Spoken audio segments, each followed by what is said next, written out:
Hello everyone, welcome back to the channel and welcome back to Planet Zoo. We're back in Arcadia for a big episode. We're going to be doing 3 habitats in one sitting. And it's going to be a bit of a different way to build things, so I'm going to probably show you me building one kind of climbing area in one habitat, and then the foliage in another, and maybe some rock work and other like barrier work in another. So you're going to see little snippets of me building each habitat, and then we'll get a full tour of all 3 of them. So I hope that makes sense, but let's dive in, because I'm very excited to finally work on some cats. Not big cats, small cats. Yeah, it's very exciting. So let's dive on into it.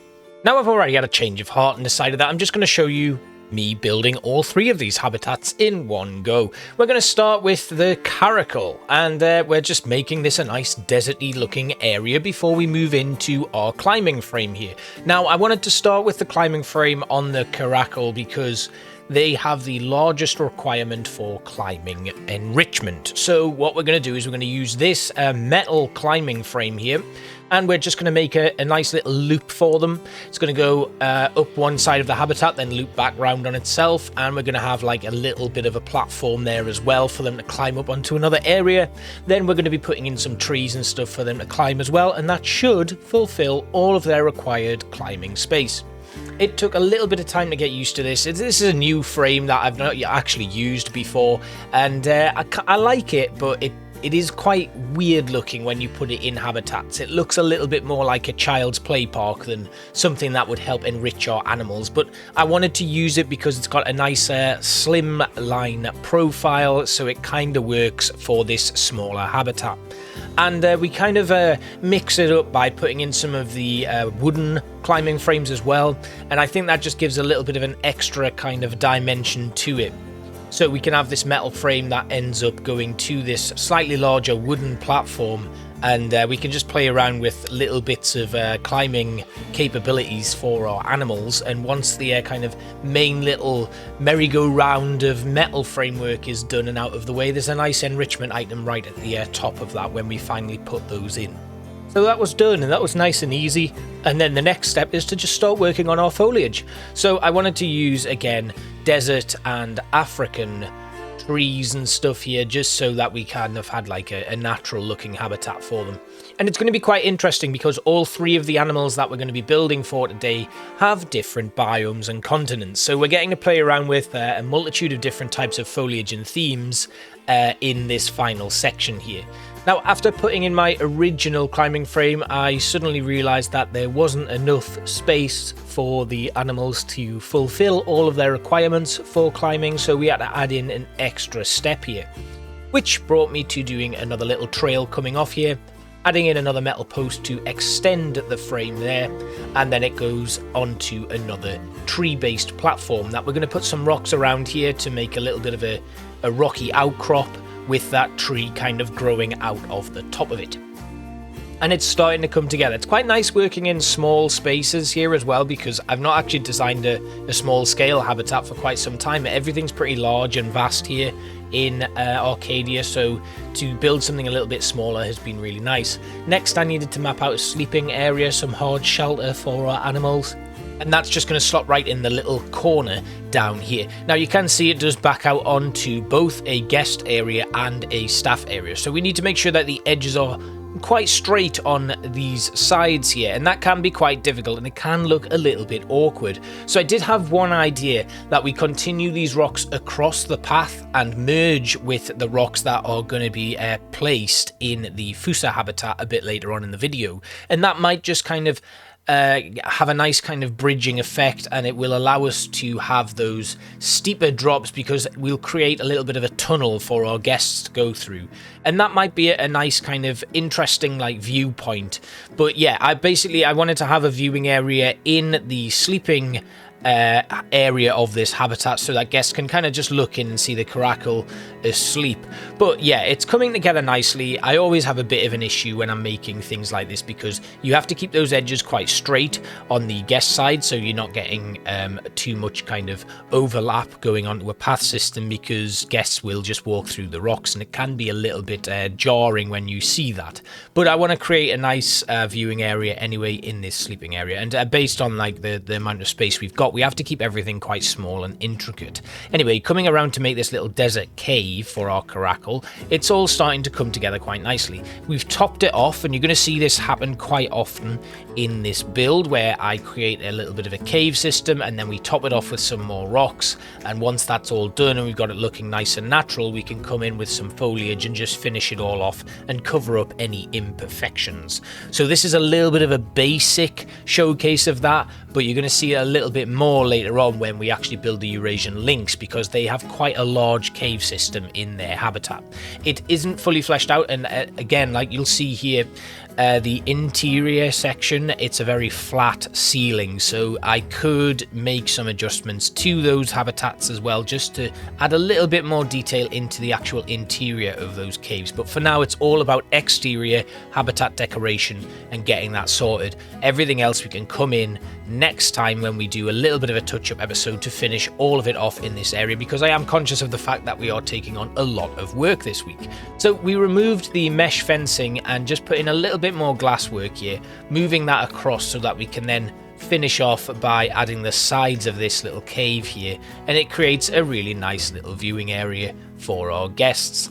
And this is a theme that continues throughout this build. So I did mention earlier on that I was going to adjust all of the barriers and maybe have some different barriers in there. That hasn't been done. I didn't think it was necessary when I'd finished all of the actual habitat builds, so changing those fences hasn't happened. It might be something that we do later on just to add a bit of variation to the fences, but I think there's enough of a difference between all three of the habitats to not make it too distracting, and it doesn't look as prison-like as I was expecting, so I was quite happy with the final outcome. Anyway, we're going to put in our enrichment items now in our caracal habitat. So these enrichment items will probably continue throughout. The small cats all have very much the same.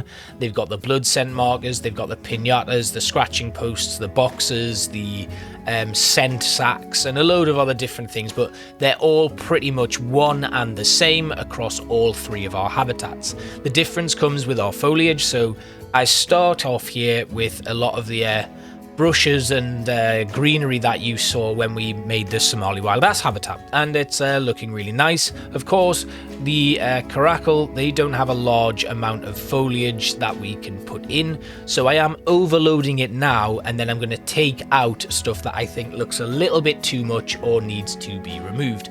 But the key thing here was using this grass and getting that sunk down quite nicely so that it was under the ground as much as possible in various places, so that it looked a little bit more bare and like some of the grass kind of thins out. And this kind of created a really nice effect, especially given that we don't actually need to put a lot in here. There's quite a lot that draws the eye here with the large climbing frame and the trees and stuff. And I think it's for it being a small habitat, it looks quite well fleshed out.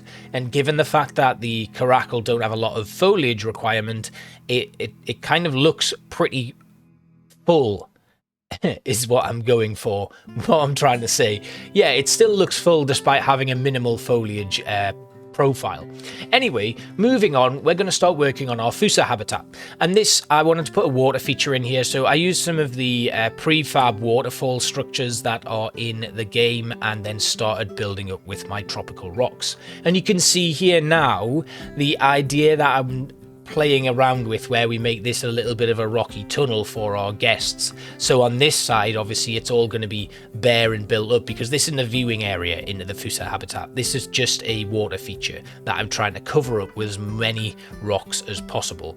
But it might be a really nice idea to merge these together with like an overhead coverage area so that we can really give an immersive experience to the guests. Like they're going through this cave, they're able to look at the Caracal on their side, and they've got a little bit of information maybe on the interior here where they can learn about the Fossa and the Caracal, and we've just got a nice bit of a break between the fences here, and that will allow us to remove some more barriers. Anyway, we are now building up this water feature, and you can see what I'm going for here with the water coming down from two sides into a little bit of a main merge, and then into what will be a watering hole / potential swimming area.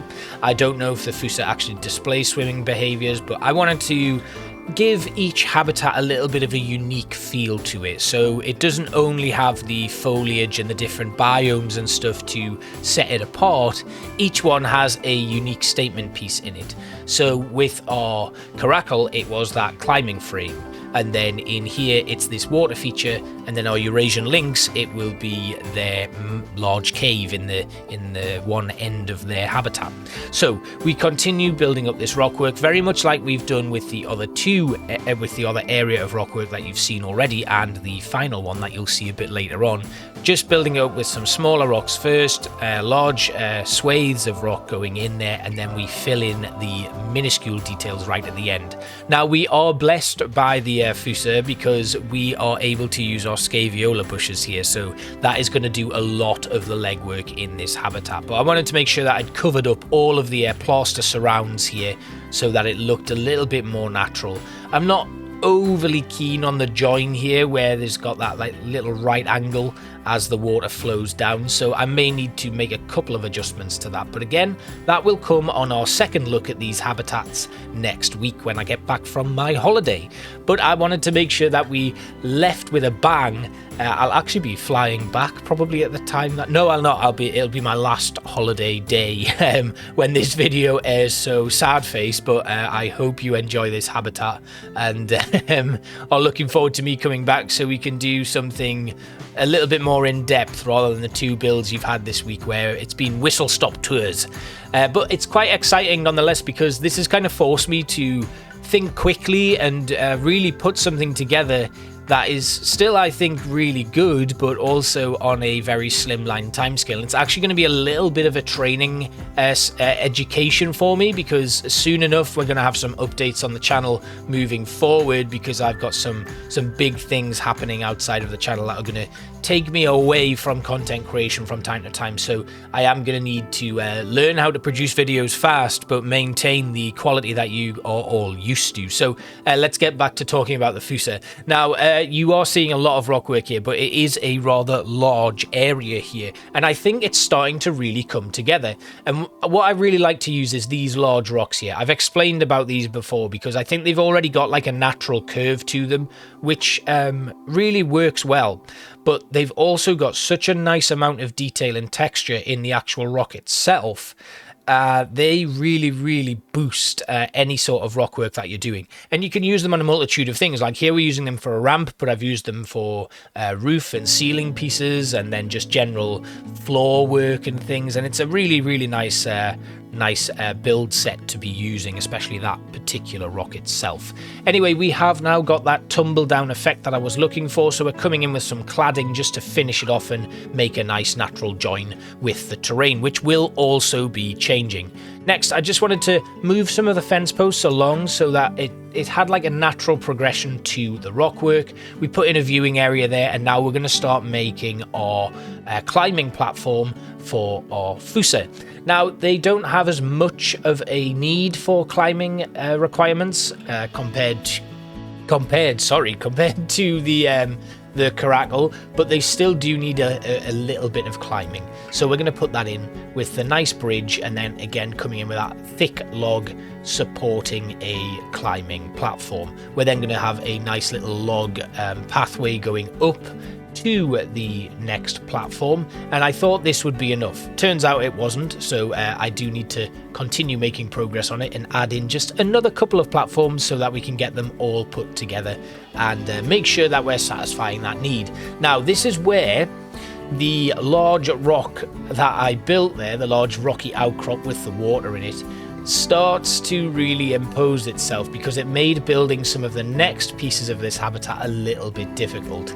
But we finally finish off that climbing frame, add a little bit of a support in there with some more rocks, and then finish off that section. Then we're going to move on to our foliage work, and putting in some trees and stuff really helps to flesh out the climbing profile as well. Some of the trees they can climb, and that's really useful because it means you don't need to do as large a climbable platform that is custom made.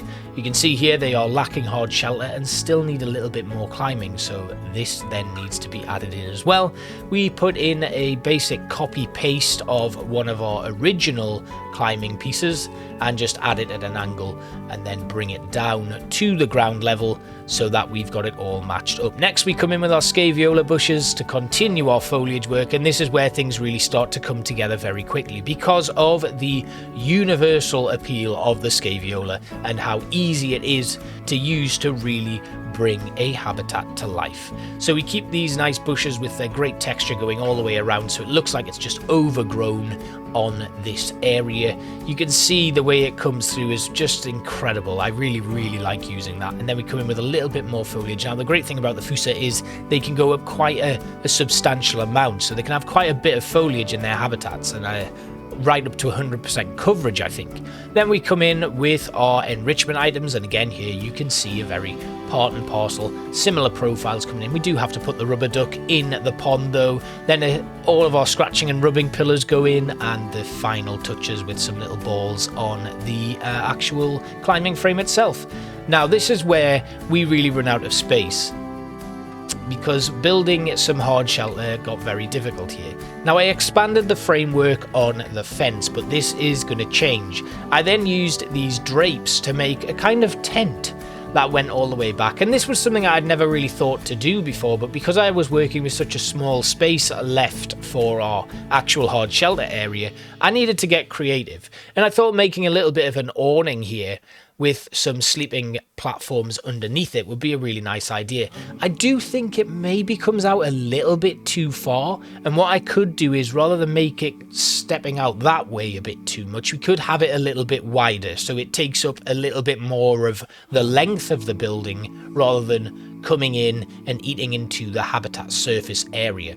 That was just a bit of an afterthought that I had while I was recording the voiceover, so that might be something that I change in that finishing touches episode. But it is a really nice idea. I really like it. We're just going to build a little bamboo frame here that is going to then continue on and merge with the actual fence that runs around the exterior. And once that was done, our Fossa habitat was pretty much finished. So it's coming together real nice. We're going to move on after we've finished putting in this little tent here to the Eurasian lynx. And that is where things will finish. But the Eurasian lynx do have a larger area in their habitat, and that's because they require more space.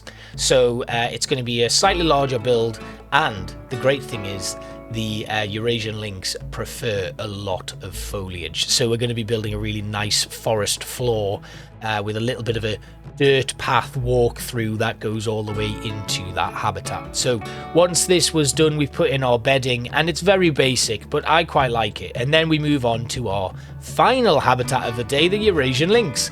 And this is very much exactly what we've already done. Building up our rock profile. Now this one is going to have multiple viewing areas, so we're going to create a really nice rocky surround for this entire area. This whole cave system here is going to be a large sleeping area for our Eurasian lynx, and I might do something a little bit interesting with the interior of it, but for now we're going to get rid of all of this exterior fence here because we don't actually need it. It's all going to be covered with rock.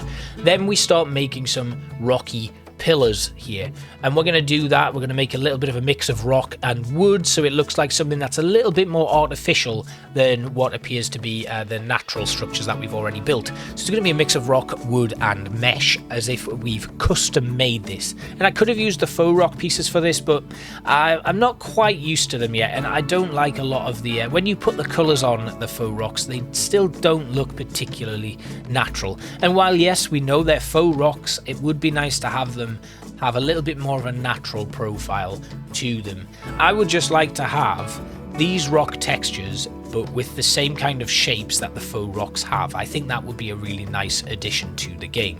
So the lovely textures that we have here with the multitude of different biome-based rocks, just give them the faux rock shapes as well, so that we can actually use them in habitats, because I always think that the color profile doesn't stick too well on those rocks. Anyway, I've talked enough about that, so we're going to move on here. And you can see we're using this fallen log, which fit in quite seamlessly into the rocks that we'd already put in, which was really nice. And then we put in some supporting struts going in between each piece. And this basically continued all the way around the circumference of the build.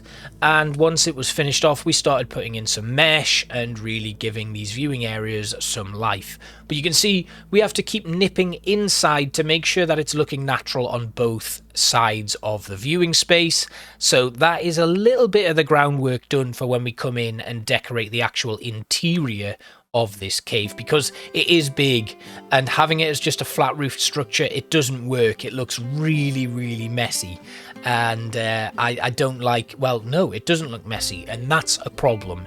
It needs to look messy. It needs to look like the rocks are a little bit jagged on the interior, and the ceiling dips in certain places, and we could even make the terrain dip in specific areas of the cave as well. We could have some interior pillars that go from floor to ceiling and just add a little bit more dimension to the inside of that sleeping area, because at the moment it's very flat.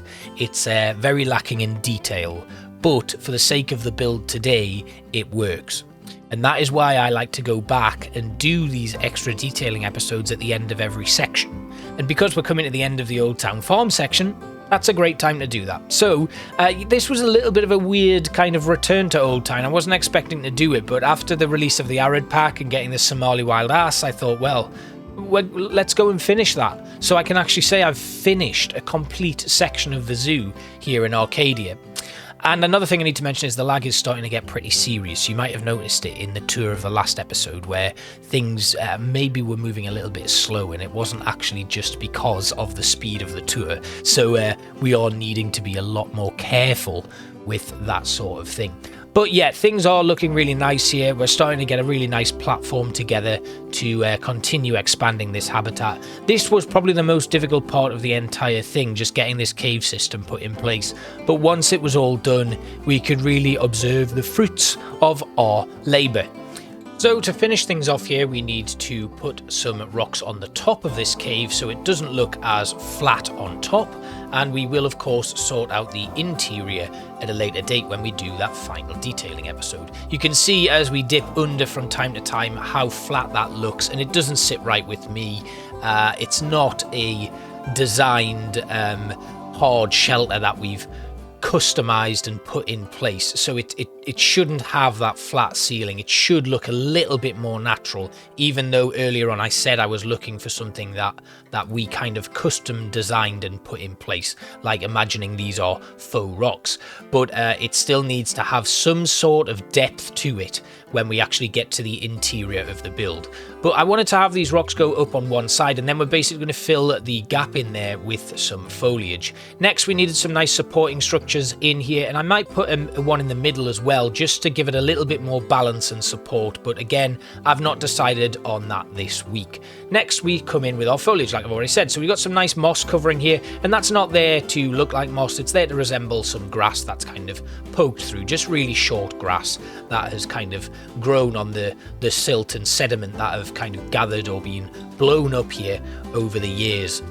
Next, you can see the coverage for the Eurasian lynx. We need to get that quite high, which is really exciting because I love working with lots of foliage. So we're going to start by putting in some brambles and stuff just around the outskirts of this viewing area here, just to add a little bit more depth to those areas as well.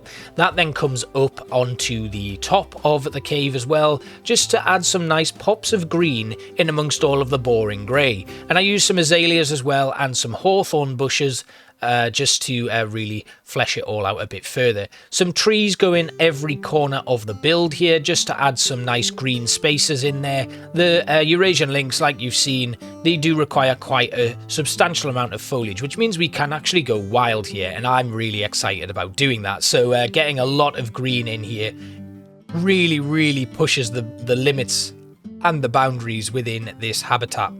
So lots of grass going in around the bases of trees and stuff, and we start mapping out areas where I'm going to be putting some more trees and more bushwork. And you can see here we're starting to map out areas where we're going to have this walkthrough. I've already mentioned that earlier, but I really like to make these little scenes. It's one of my favourite things about doing foliage work. You get to create a natural looking setting for the animals, which whilst they're in captivity, they still need to have some sort of feeling that they're in their natural environment. So having a great deal of coverage in here has really helped the habitat. And that's why I like to put in so much work into my foliage, and why I try to push as much of it as I possibly can, because not just for the guests, I'd really like the guests to get that unique experience when they see one of these Eurasian lynxes just prowling through the forest and the undergrowth here. And I like to have that theme throughout all of my habitats. So we're just finishing off these last pops of colour with these flowering asters, and then the little autumn leaf coverage. Of course, we'll put in a nice black poplar tree or something just to finish all of that off, and then some more flowering plants in and amongst the bracken and bramble bushes. So we're about to dive into the tour, and I just want to thank you all for your patience over these last couple of weeks where videos have just been coming out every now and then. I've tried to keep a nice consistent schedule going, but I have had to churn out quite a lot of content in a very short space of time, like I've already mentioned. I hope the quality hasn't suffered too much. Thank you all so much for watching, and I will see you when normality resumes next week. Thanks again, guys. I hope you enjoy the tour. Bye bye.